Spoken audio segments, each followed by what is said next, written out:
বন্ধুরা, ও মোর দরদিয়া সিরিয়ালের আজকের পর্বে প্রথমেই দেখা যায় অনিরুদ্ধ বাণীকে বলছে, তুমি চুপ করে থেকো না বাণী, সত্যিটা বলো, কেন গোপন করেছিলে?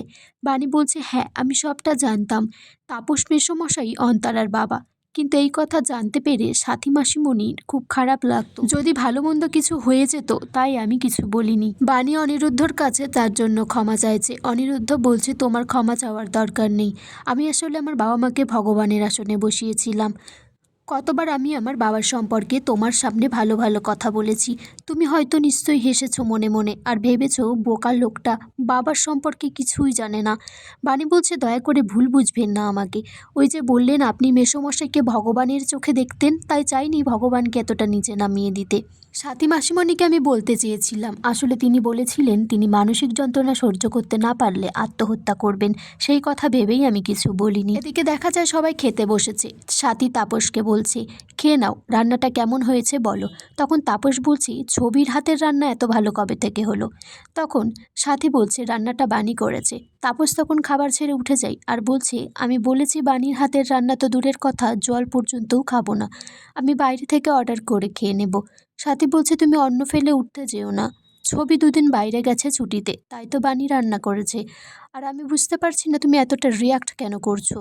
অনিরুদ্ধ সেখানে আসে। অনিরুদ্ধ তার বাবাকে বলছে, তোমার সাথে কিছু কথা আছে। বাণী তখন বলছে, আপনি নিচে এলেন কেন? খাবারটা নিয়ে তো আমি উপরে যাচ্ছিলাম। তখন অনিরুদ্ধর কাছে গিয়ে আস্তে আস্তে বলছি যে, মিস্টার চ্যাটার্জি, আপনি এখন কিছু বলবেন না, আপনার সংসারটা আগুন জ্বলে উঠবে। তখন অনিরুদ্ধ বাণীকে বলছে, আপনার সংসার মানে? এটা তো তোমারও সংসার। বাণী তখন বলছে, এটা শুনে খুব ভালো লাগলো, কিন্তু আমি তো গরিব ঘরের মেয়ে, আমার মাম্মামকে আমি কষ্ট করে পড়াশোনা করাচ্ছি, এত বড় বাড়ি আমার সহ্য হবে না। বাণী অনিরুদ্ধকে বলছে, মাসিমানির কথা ভেবেই সবটা কথা বলবেন। তখন তার বাবার কাছে অনিরুদ্ধ জানতে চাই যে, অন্তরাকে তুমি কিভাবে চেনো? তাপস বলছে, অন্তরা তো তোমার রক্ত দিয়েছিল, সেই সূত্রেই চিনি, তাছাড়া আর কিভাবে চিনবো? আর মনে মনে বলছে, বাণী কি তাহলে সব অনিরুদ্ধকে বলে দিল? এত প্রশ্ন কেন আমাকে করছে? তখন সেখানে তানিয়া আসে আর বলছে, দেখো একটা বটগাছ এঁকেছি। তখন সাথী বলছে, বটগাছ কেন এঁকেছো আর উপরে বাবা কেন লিখেছো? বলছে, বাবা তো বটগাছের মতনই হয়, আমাদের ইংলিশ বইয়ে আছে, সব সময় আমাদের ছায়া দেয়, আমাদেরকে রক্ষা করে, বটগাছের মতো বাবারা সবাইকে আশ্রয় দেয়।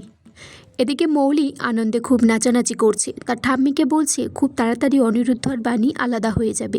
আমি উকিলের সাথে কথা বলেছি, আর একজন আসছে যিনি ভবিষ্যৎবাণী করতে পারেন, তার নাম আয়নুষ্কা, রাশিয়ান থেকে আসছে। তখন মৌলির মা আর মৌলির বাবা বলে, একে কাকে ধরে নিয়ে এসেছো? তখন ওই মেয়েটি বলছে, না না, হাত দেবে না, এটা আমি নিউ মার্কেট থেকে 500 টাকায় কিনেছি। বলছে, কি বললেন? বলছে, না না, রাশিয়ান নিউ মার্কেট থেকে $500 কিনেছি।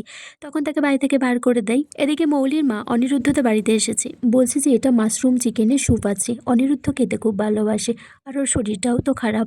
মৌলির মা বলছে, কিন্তু আমার চিন্তা মৌলিকে নিয়ে, ও অনিরুদ্ধ আর বাণীর বিয়েটা কিছুতেই মেনে নিতে পারছে না। বলছে মন্দিরের বিয়েটা ও নাকি মানে না, কিন্তু মায়ের সামনে দাঁড়িয়ে সিঁদুর দেওয়া, ওটা যে কত বড় একটা কথা সেটা ও বুঝতে পারছে না। ও অনিরুদ্ধকে বিয়ে করার জন্য মরিয়া হয়ে উঠেছে। এদিকে বিদ্যুতের মা এসেছে অনিরুদ্ধর সাথে দেখা করতে, বলছে, এখন কেমন আছেন? অনিরুদ্ধ বলছে, এখন একটু ভালো আছি, আমি বাণীর মুখে আপনার কথা শুনেছি, আপনাকে আউট হাউসে থাকার ব্যবস্থা করে দেওয়া হয়েছে।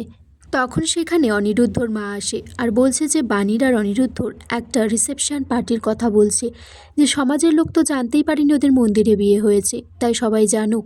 কিন্তু বাণী সেটাতে রাজি হয় না। মাম্মাম বলছে, মা তুমি রাজি হয়ে যাও। বাণী অনিরুদ্ধকে বলছে, আপনি ওই রিসেপশন পার্টিটাই মত দিয়েছেন, আপনাকে তো কোনো কম অসম্মান হতে হয়নি, আপনি আমাকে সিঁদুর পরিয়েছেন বলে, এরপরেও কি এগুলো করা খুব দরকার? তখন সেখানে তানিয়া এসেছে, এসে বলছে, মাম্মাম আমি খুব মজা হয়েছে, আনন্দ হবে এই অনুষ্ঠানটা হলে, আমি আমার সব বন্ধুদেরকে বলবো। তখন বাণী তাকে এক ধমক দেয়, মাম্মাম তখন কাঁদতে শুরু করে। বাণী অনিরুদ্ধকে বলছে, আপনি মাম্মামকে ভালোবেসে বেশি লাই দিয়ে ফেলছেন। আর এখানেই আজকের পর্ব শেষ হয়ে যায়। আগামী পর্বে দেখা যায় মৌলি তানিয়াকে খুব অদ্ভুতভাবে সাজিয়েছে। মৌলি তখন সেখানে এসে বলছে, আমি সাজিয়েছি তানিয়াকে এইভাবে, তোমারই তো সুবিধা হবে বাণী, তুমি বড় লোক বাবু ফাঁসিয়েছো আর তোমার মেয়ে রাস্তায় নেমে বড় লোক ফাঁসাবে। তখন বাণী মৌলিকে একটা জোরে থাপ্পড় মারে। আর এখানেই আজকের পর্ব শেষ হয়ে যায় বন্ধুরা।